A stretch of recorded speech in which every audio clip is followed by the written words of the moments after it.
Get out! I don't want some black janitor breathing the same air as my clients. Craig Dawson said it at full volume. 40th floor boardroom, Charlotte, North Carolina. 5 colleagues standing right behind him. Not one said a word. Benjamin Johnson looked up from his mop, sweat on his forehead. Sir, I'm almost done. Just give me 1 minute. Craig stepped forward, got close enough that Benjamin could smell the cologne. Your kind already got too many minutes in this building. You smell like bleach and poverty. Benjamin held eye contact for 3 full seconds. Then he picked up his bucket and walked out. But what Craig Dawson didn't know was that the man he just humiliated would soon return. And nothing in that building would ever be the same. To understand what happened next, you need to understand who Benjamin Johnson really was. Because the man Craig Dawson saw, the janitor with the mop and the wrinkled uniform, that was only one layer of a much deeper story. Benjamin grew up in a small 2-bedroom house in East Charlotte. Raised by his grandmother, Dorothy Johnson, after his mother passed when he was 9.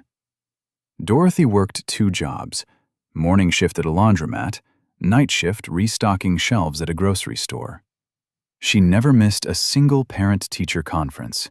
Never once let Benjamin leave the house without ironing his shirt. She used to tell him the same thing every morning before school. The world is going to look at you and decide who you are before you open your mouth. So when you do open it, make sure they remember. Benjamin listened. He graduated valedictorian from his high school, full scholarship to Howard University, where he earned a dual MBA in finance and corporate strategy. Top of his class. Professors called him one of the sharpest minds they had seen in a decade. He had job offers lined up before graduation, consulting firms, investment banks, all of them fighting over him. Then Dorothy got sick. Stage 4 pancreatic cancer. The diagnosis came 3 weeks before Benjamin was supposed to start at a top-tier consulting firm in New York. He turned down the job that same day, moved back to Charlotte, spent the next 14 months by her side, driving her to chemotherapy, cooking her meals, reading to her when she was too weak to hold a book. Dorothy passed on a Tuesday morning in March, quietly, holding Benjamin's hand. She left behind no savings. What she left behind was a pile of medical bills that reached 6 figures. Benjamin sold the house. It barely covered half. So when Benjamin took the janitorial position at Pinnacle Dynamics, people assumed he was desperate. And in one way, he was. He needed the paycheck. But desperation wasn't the full story. Not even close. Now let me tell you about Pinnacle Dynamics, because this company was a character in itself. Pinnacle Dynamics was a Fortune-listed management consulting firm headquartered in a 40-story glass tower in uptown Charlotte. The kind of building where the lobby alone cost more than most people's houses.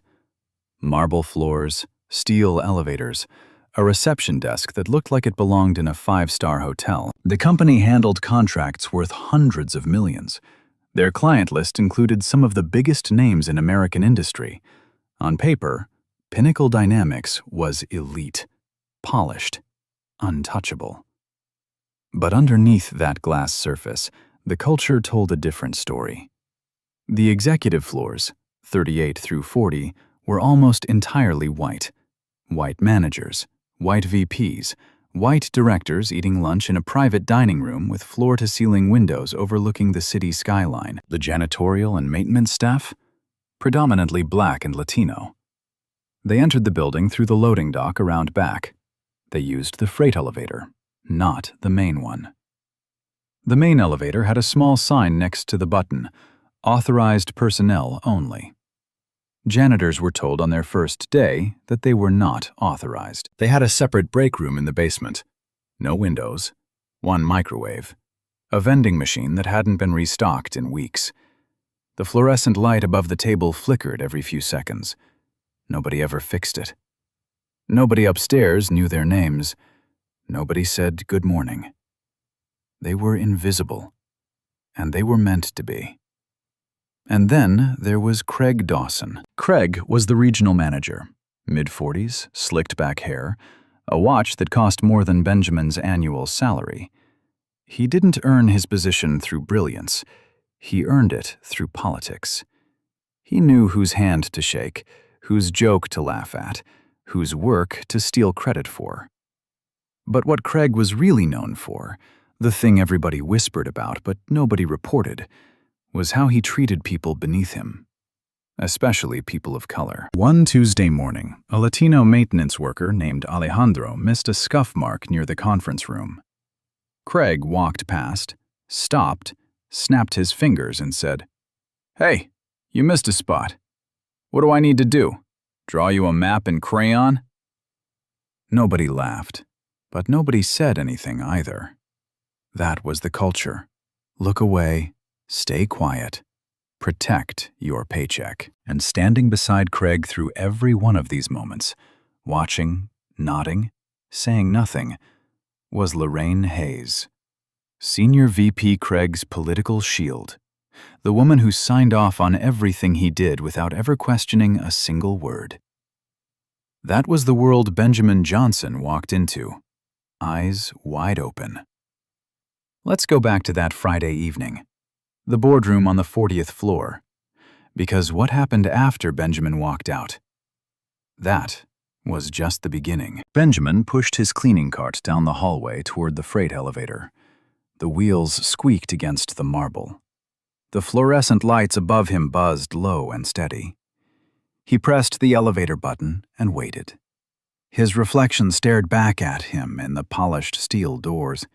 Gray uniform, damp mop, bucket of dirty water. Behind him, he could still hear Craig's voice echoing through the boardroom, laughing, telling some joke to his colleagues. The sound bounced off the glass walls and carried all the way down the corridor like it was chasing him. Benjamin stepped into the elevator. The doors closed, and for a moment he just stood there, alone, breathing. He didn't slam his fist against the wall. He didn't curse under his breath. He reached into his back pocket and pulled out a small leather notebook, worn at the edges, the kind you'd buy at a dollar store. He clicked his pen, and he wrote. Date, time, location, what was said, who was present. He had done this before. This wasn't his first entry. That weekend came and went. Benjamin spent Saturday morning at the laundromat 2 blocks from his apartment, folding his uniforms while reading a used copy of Pinnacle Dynamics' annual report. He had pulled it from the recycling bin on the 38th floor the week before, dog-eared the pages on cost structure, made notes in the margins about operational waste, departments overstaffed by 15%, consulting contracts renewed automatically without performance review, a logistics budget that hadn't been audited in 3 years. He wasn't reading it for fun. He was studying. Monday morning, 6 a.m. Benjamin clocked in before anyone on the executive floors had even hit their alarm. He mopped the lobby, wiped down the elevator panels, emptied the trash on floors 35 through 40.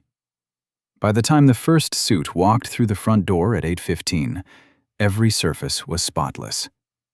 Nobody noticed.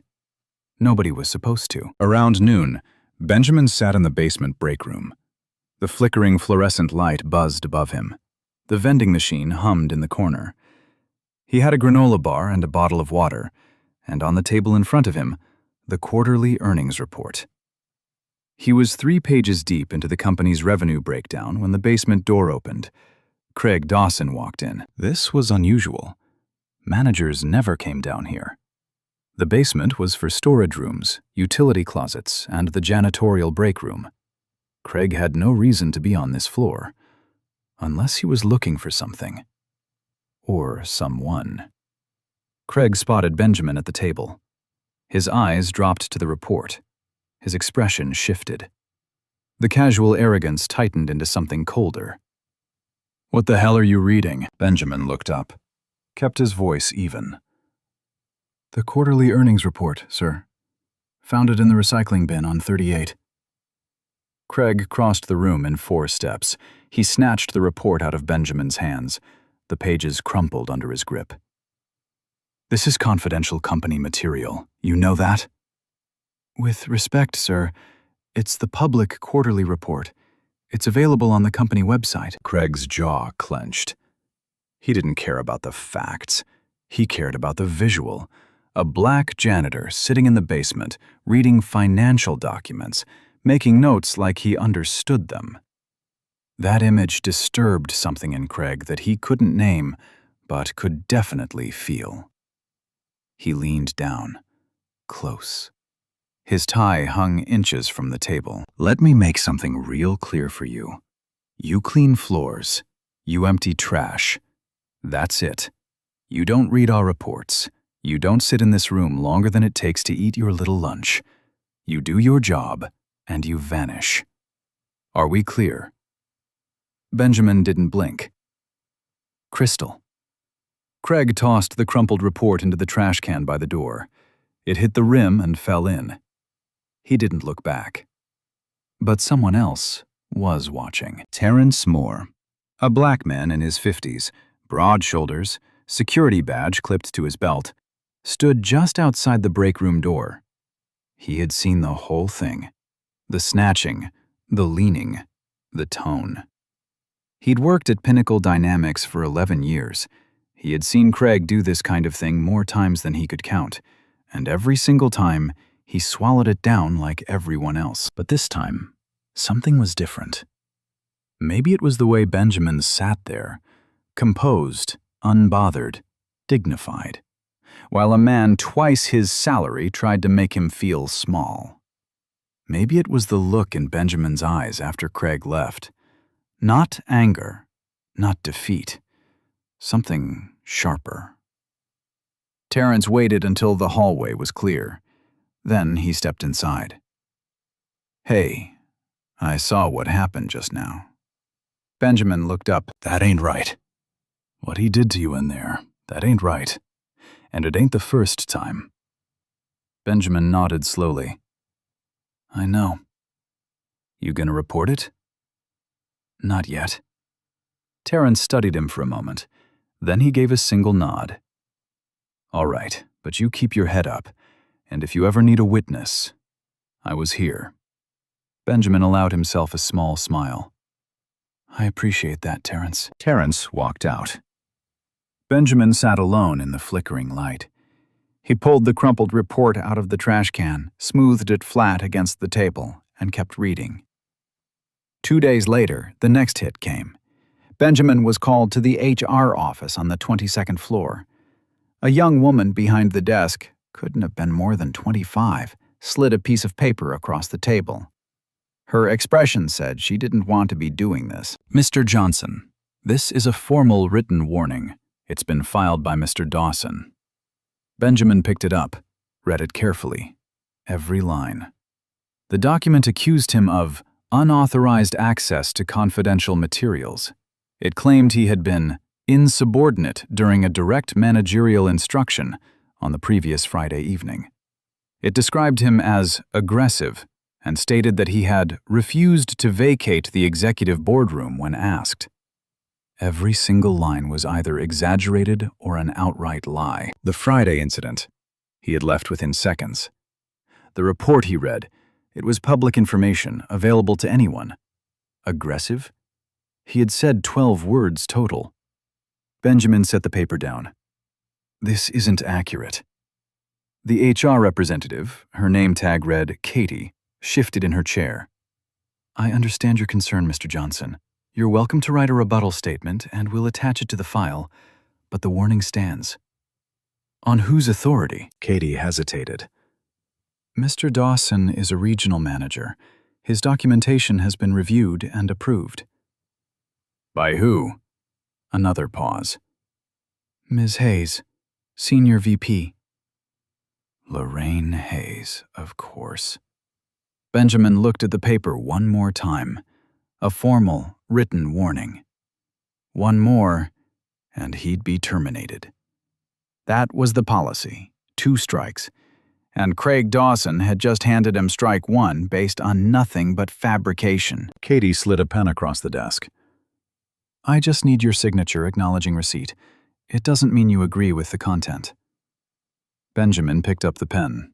signed his name, clean, precise, handed it back. "Thank you, Mr. Johnson. I'm sorry. Is there anything else I can help with?" "No. Thank you, Katie." He walked out, down the hallway, into the freight elevator, back to the basement. That night, Benjamin sat at the small desk in his apartment. The desk lamp cast a warm circle of light onto his laptop screen.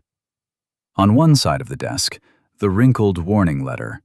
On the other, his leather notebook, open to a page filling up fast. He started typing. Not a resignation letter, not a complaint. Something bigger, a timeline. Every incident since his first day at Pinnacle Dynamics, dates, times, exact quotes, names of witnesses, floor numbers, what was said, who was present, who stayed silent. He cross-referenced it with the quarterly report notes he'd been making for weeks, the financial inefficiencies, the culture of silence, the leadership gaps. Everything was connecting. Benjamin Johnson wasn't just surviving a hostile workplace. He was building something, piece by piece, night after night. And nobody, not Craig, not Lorraine, not anyone on those executive floors, had any idea what was coming. Over the next 3 weeks, Craig Dawson didn't back off. He escalated. It started with the reassignment. Benjamin had been cleaning floors 35 through 40 since his first day, the executive levels. It was hard work, but the spaces were well maintained, predictable, manageable. Then on a Monday morning, he found a new schedule taped to his locker. No explanation, no meeting, just a printed sheet with his name at the top and one word circled in red marker. Basement. He had been reassigned to the basement restrooms. Exclusively. If you've never cleaned a corporate basement restroom, let me paint the picture. These were the bathrooms that nobody on the upper floors even knew existed, used primarily by loading dock workers, delivery drivers, and overnight maintenance staff. The tiles were cracked. The grout had turned a shade of yellow that no amount of scrubbing could fix. One of the toilets ran constantly, a thin stream of water trickling across the floor like a slow leak nobody ever bothered to report. And the smell. That was the first thing that hit you. Not just unpleasant, it sat in the back of your throat. Chemical and damp at the same time. Benjamin showed up at 6 a.m., got on his knees, scrubbed every surface without a word. He did this every morning for 3 straight weeks. Craig signed that reassignment personally. He made sure of it. But the restrooms were just the start. 2 weeks in, Pinnacle Dynamics held a company-wide town hall in the main lobby. Every employee was invited. It was in the email blast, the bulletin board, the internal newsletter. Every employee. Benjamin stood near the back wall, arms folded, listening quietly as the executive team talked about quarterly growth and new client acquisitions. Craig was on stage, mid-sentence about a new contract when his eyes drifted to the back of the room. He spotted Benjamin, stopped talking. Then he leaned into the microphone. "I'm sorry, quick note. This event is for salaried staff. If you're here on a custodial badge, the break room is downstairs. Let's keep this professional." He looked directly at Benjamin when he said it. Didn't use his name. Didn't have to. The room went quiet. A few people turned around. A few others stared at their phones. Nobody spoke up. Benjamin stood there for 3 seconds. Then he turned and walked out through the back door. His footsteps echoed in the lobby. The glass doors swung shut behind him. Craig cleared his throat, smiled, and continued his presentation. After that, things got worse in a subtler way. Craig sent an internal memo to department heads suggesting that non-essential staff should not fraternize with consulting team members during business hours. He framed it as a professionalism initiative, but everyone knew what it meant. A young associate on the 36th floor, a guy named Brady who used to say good morning to Benjamin every single day, suddenly stopped, No eye contact, no greeting. Just a quick turn of the head and a fast walk past the cleaning cart. Benjamin noticed. Of course he noticed. But he said nothing. He just kept scrubbing, kept showing up, kept writing in that notebook. And one evening, he did something else. He pulled out his phone, opened the voice recording app, and pressed record. North Carolina is a one-party consent state. Only one person in a conversation needs to know it's being recorded. Benjamin knew. Then came the night that almost broke him. It was a Thursday, just past 7 p.m. Benjamin was changing in the janitorial locker room, a narrow room in the basement with metal lockers, a wooden bench, and a single bulb hanging from the ceiling. He had just pulled on a clean shirt when the door swung open. Craig walked in. Behind him, a building security officer. Not Terrence, a younger guy Benjamin had never seen before. Craig didn't knock, didn't announce himself. He just walked in like he owned the space, which, in his mind, he did. We received an anonymous tip that a member of the custodial staff has been stealing office equipment. I need to search your locker. Benjamin turned slowly, shirt half-buttoned. An anonymous tip? From who? That's confidential. Do you have authorization from HR? Or building management? Craig's eyes narrowed. I'm a regional manager. I am the authorization. Open the locker, now, or I terminate you on the spot. Benjamin held his gaze. Then he reached over and unlatched the locker door. Inside, a clean change of clothes, a granola bar, a copy of Good to Great by Jim Collins, and the leather notebook. Craig reached in, pulled out the clothes, tossed them on the bench, grabbed the book, flipped through it, dropped it on the floor. Then he picked up the notebook. He opened it. His eyes moved across the pages, and then his expression changed.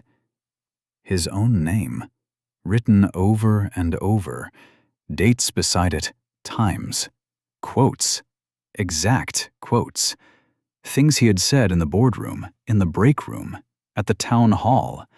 Every incident, documented, organized. Craig's face went red. He tore out a fistful of pages, folded them, shoved them into his jacket pocket. You've been keeping notes on me? On this company? His voice dropped to something low and sharp. That's grounds for immediate termination. Benjamin's voice was steady. Those are my personal notes. You just destroyed my personal property. And you just conducted an unauthorized search with a fabricated tip. Craig stepped close. Close enough that Benjamin could see the vein pulsing in his temple. You listen to me. You are nothing. You push a mop. You think anyone in this building is going to believe you over me? You're a janitor.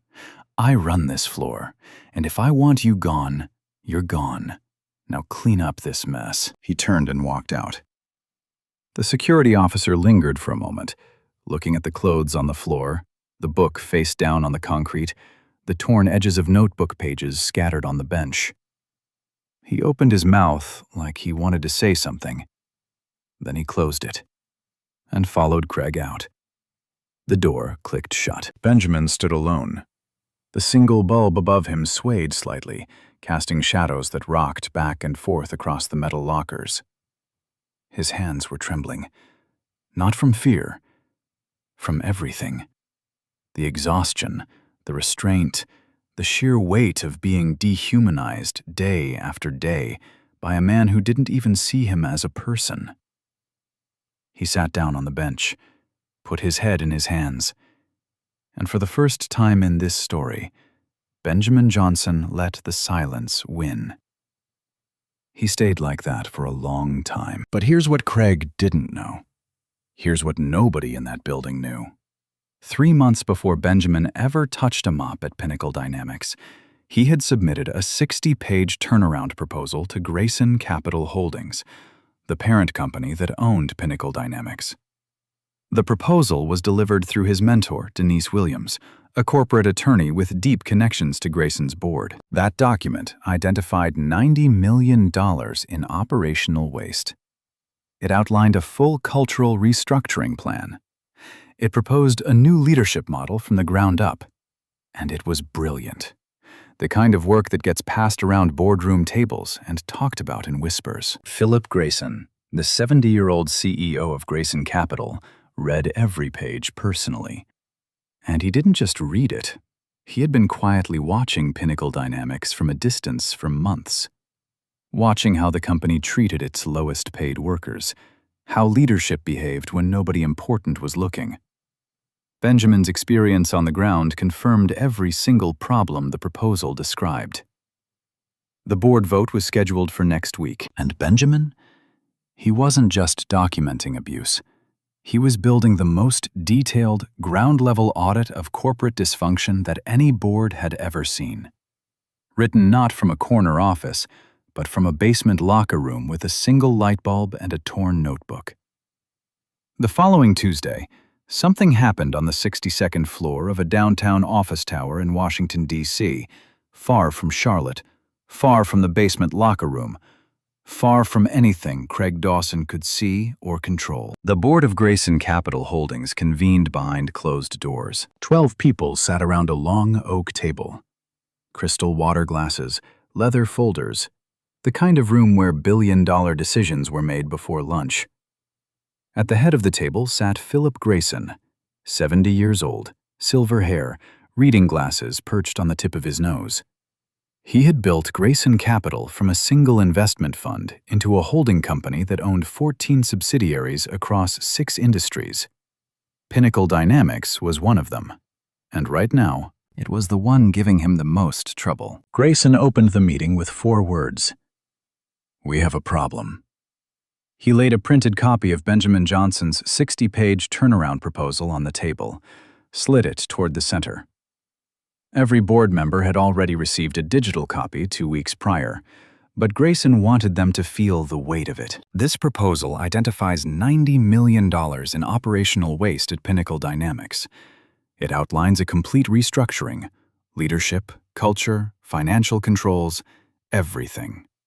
I've had 3 independent analysts review it. All 3 confirmed the numbers. Henry Wallace, the board chairman, leaned forward. And this was written by, remind me, a man named Benjamin Johnson, MBA from Howard University, top of his class, one of the sharpest strategic minds I've encountered in 40 years of doing this. Wallace nodded slowly. And where is he currently employed? Grayson took off his glasses, set them on the table. He's currently working as a janitor at Pinnacle Dynamics. The room went still. Grayson explained. Benjamin had taken the position intentionally, part of a ground-level research methodology.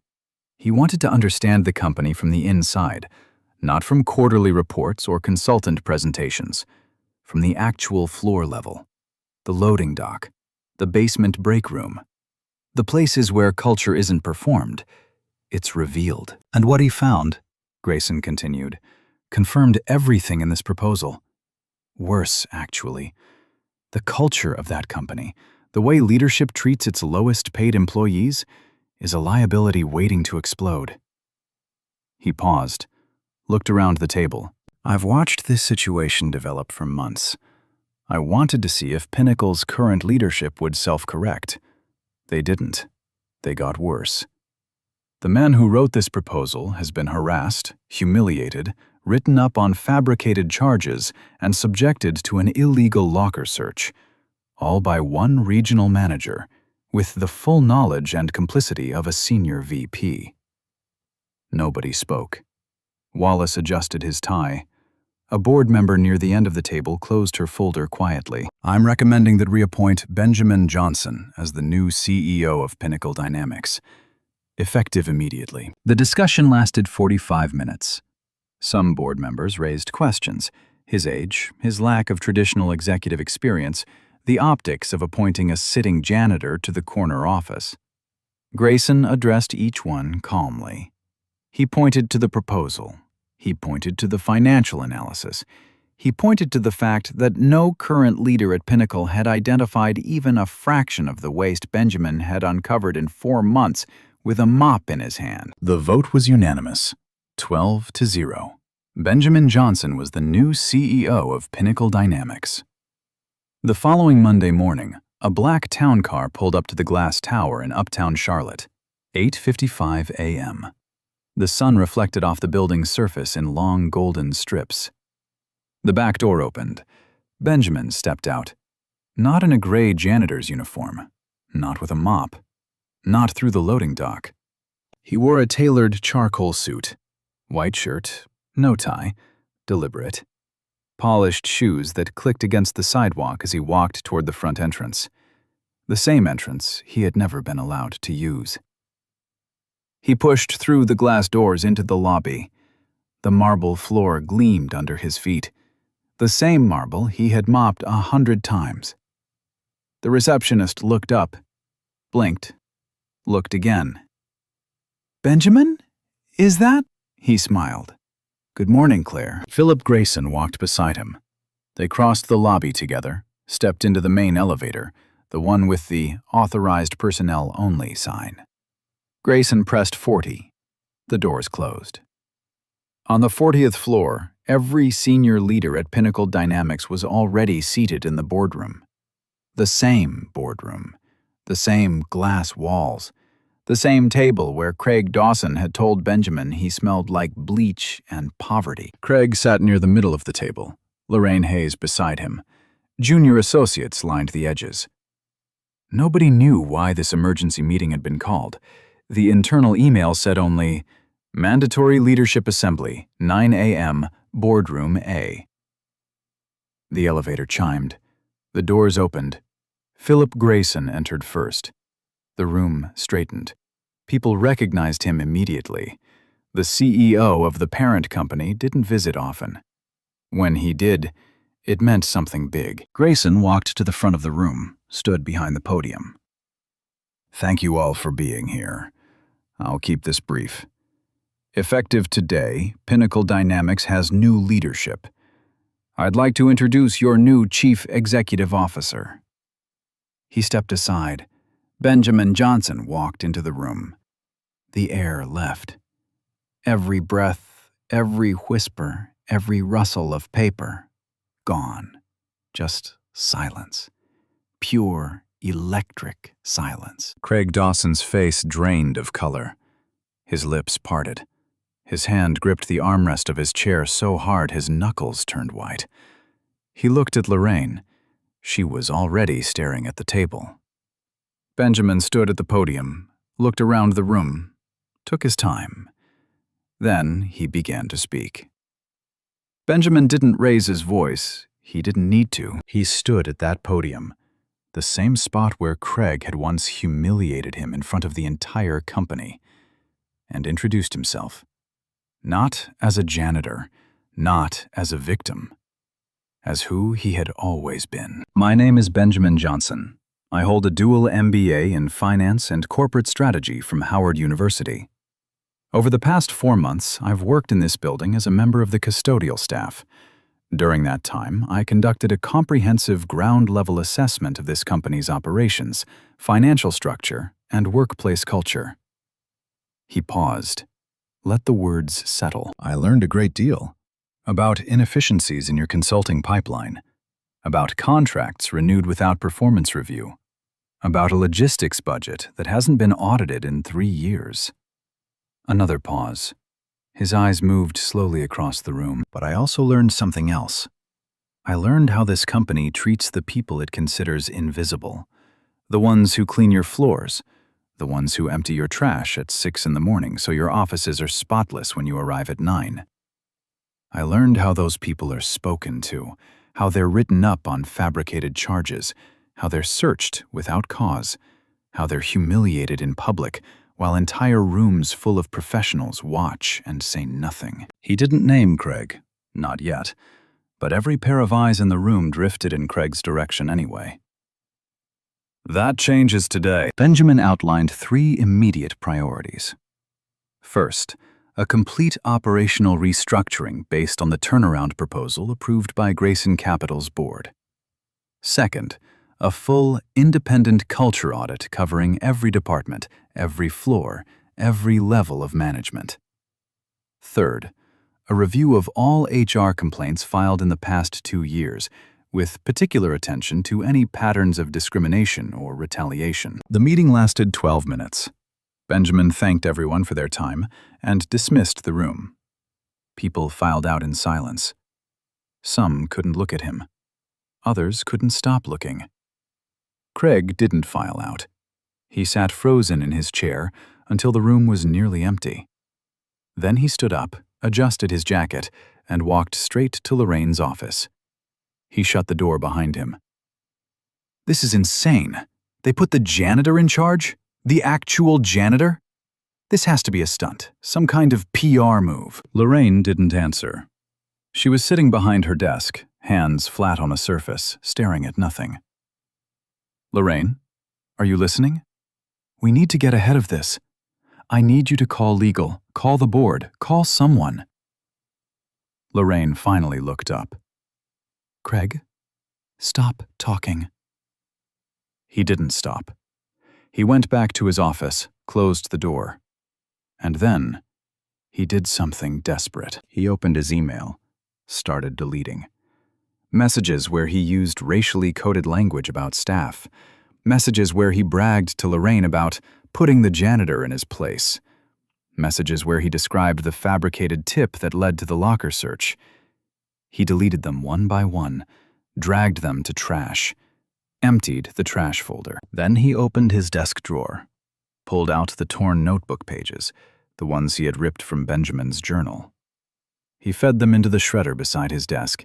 The machine whined and chewed through the paper in seconds. Craig exhaled, leaned back in his chair. What Craig didn't know, what he couldn't have known, was that none of it mattered. Before the announcement, Benjamin had worked with Grayson Capital's IT security team to implement a full litigation hold on every digital communication within Pinnacle Dynamics. Every email, every message, every deleted file. All of it was backed up, preserved, and flagged. Craig's frantic deletion spree wasn't erasing evidence. It was creating more. Every deletion was logged in real time, time-stamped, recorded. Craig was digging his own grave and calling it cleanup. 2 hours after the all-hands meeting, Benjamin's assistant knocked on the door of the CEO's office, the corner office on the 40th floor, the one with the skyline view. "Mr. Dawson is here to see you, sir." "Send him in." Craig walked in. The confidence was still there, but cracked, like a windshield after a rock hits it, still holding shape but fractured underneath. Benjamin was seated behind the desk. He gestured to the chair across from him. "Sit down, Craig." Craig sat, straightened his tie, tried to smile. "Look, Benjamin, Mr. Johnson, I think there may have been some misunderstandings. I didn't know who you were. If you had known, what? You would have treated me like a human being?" Craig opened his mouth. Nothing came out. "That's the problem, Craig. You should have done that regardless." Benjamin slid a document across the desk. "Effective immediately, you are suspended without pay pending a full investigation into workplace harassment, racial discrimination, retaliation, falsification of company records, and destruction of evidence. Your access badge has been deactivated. Security will escort you out." Craig's face collapsed. "You can't do this. I've been here for 12 years. I have rights."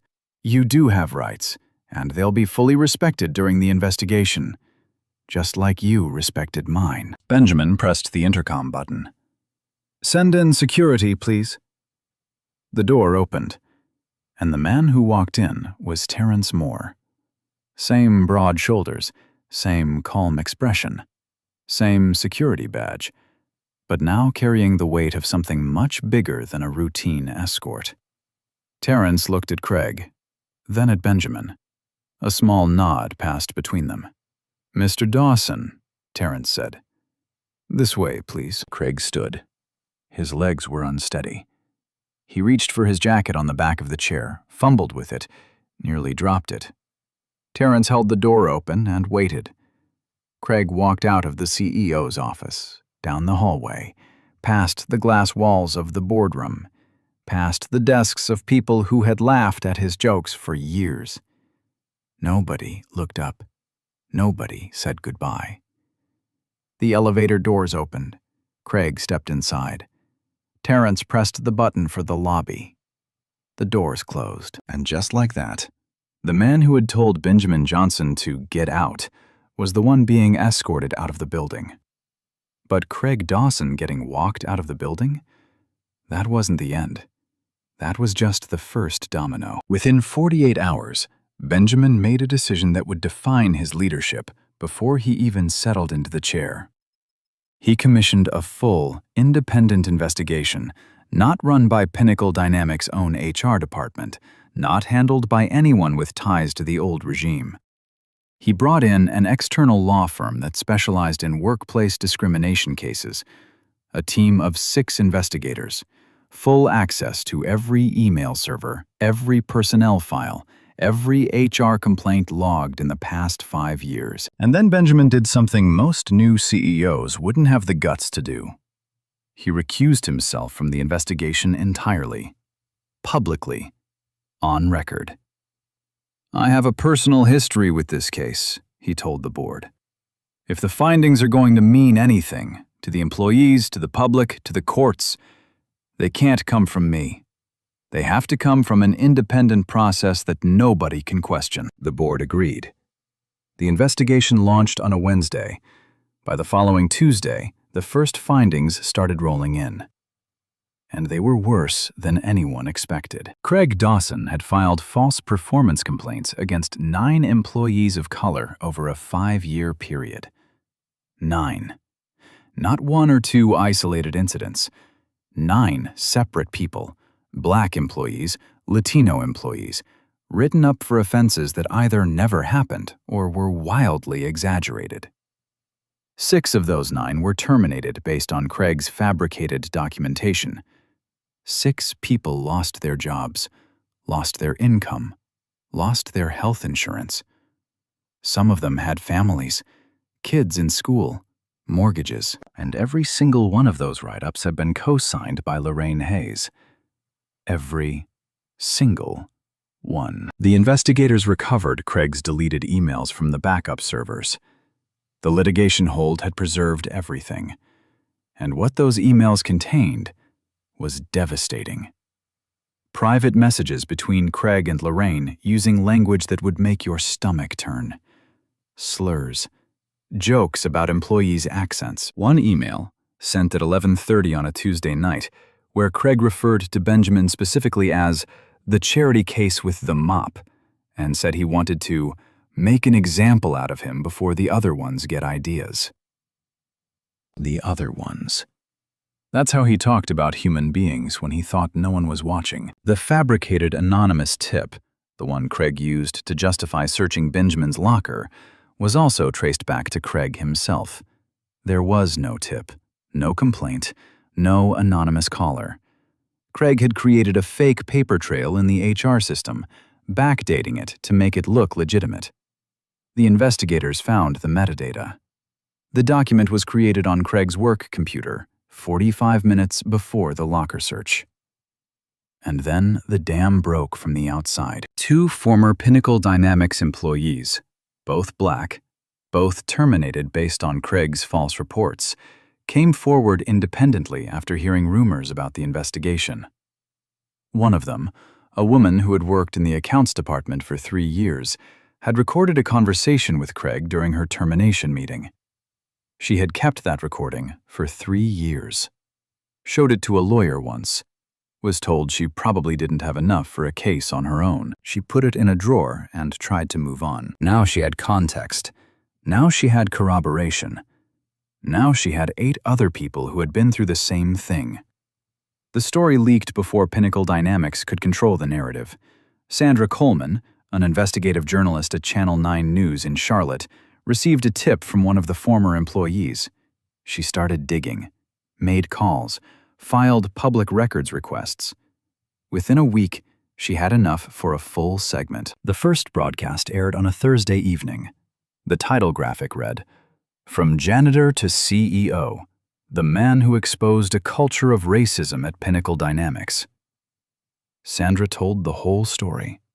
Benjamin's background, the MBA, the grandmother, the medical debt, the deliberate choice to work from the ground up, the turnaround proposal, the board vote. And then the other side.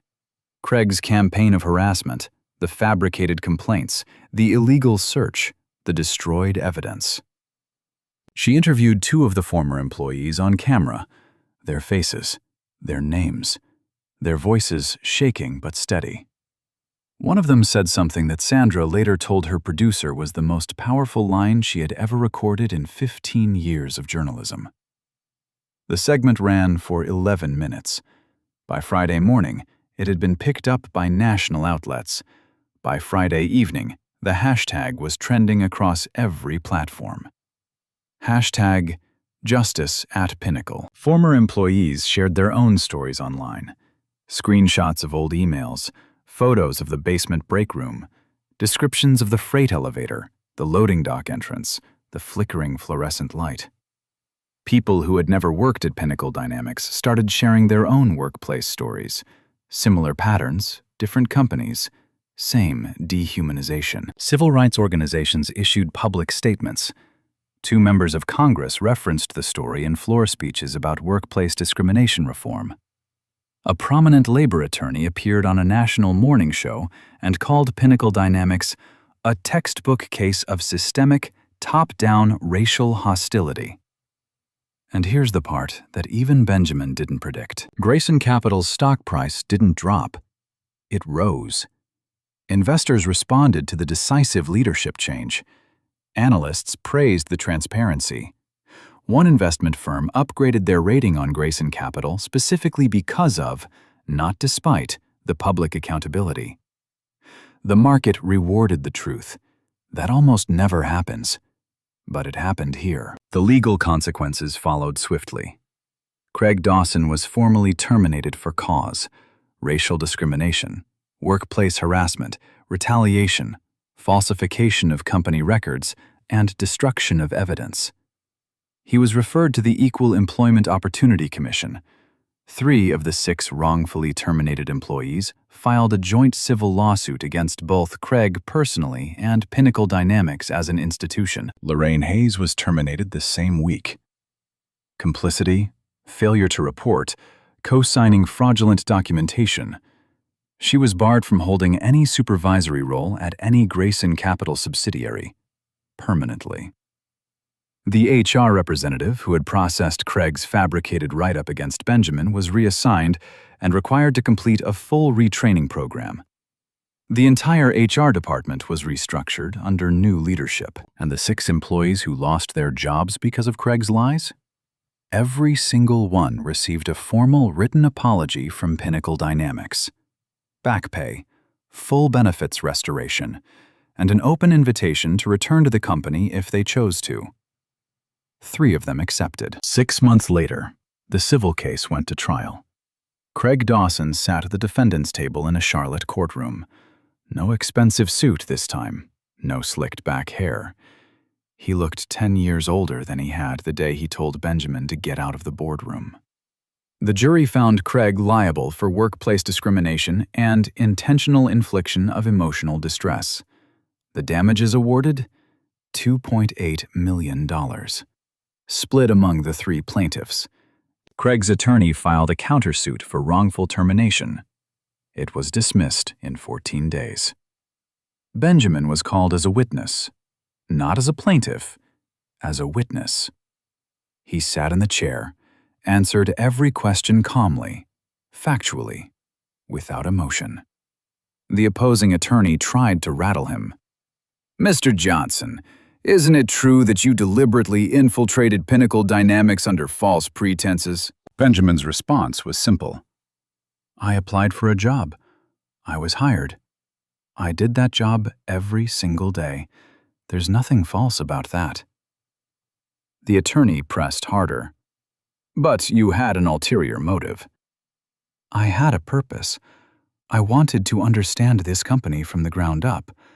What I found was a system that protected abusers and punished the people they abused. I documented it. I reported it. And I fixed it.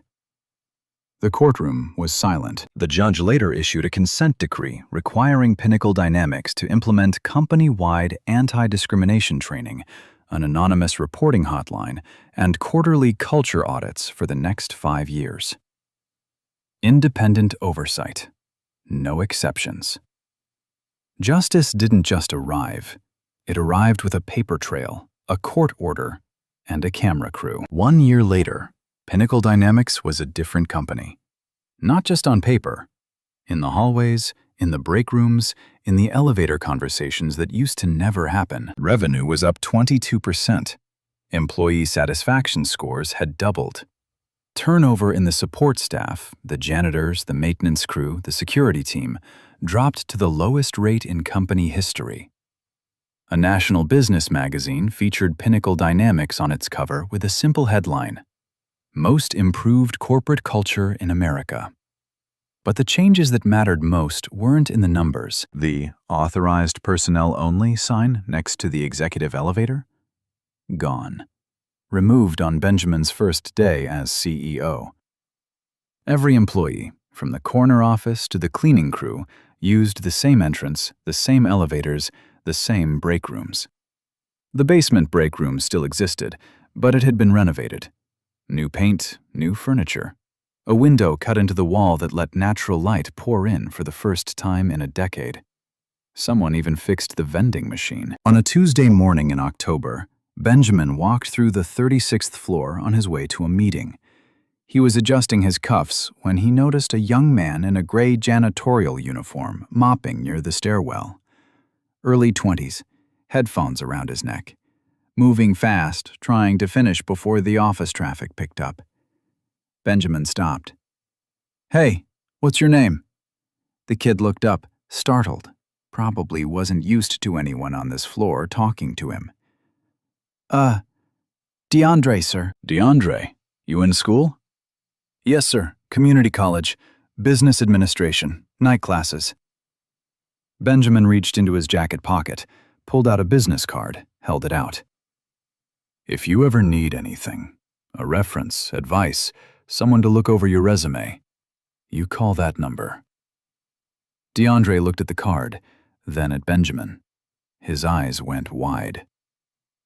"Wait, you're the CEO? Like, the actual CEO?" Benjamin smiled.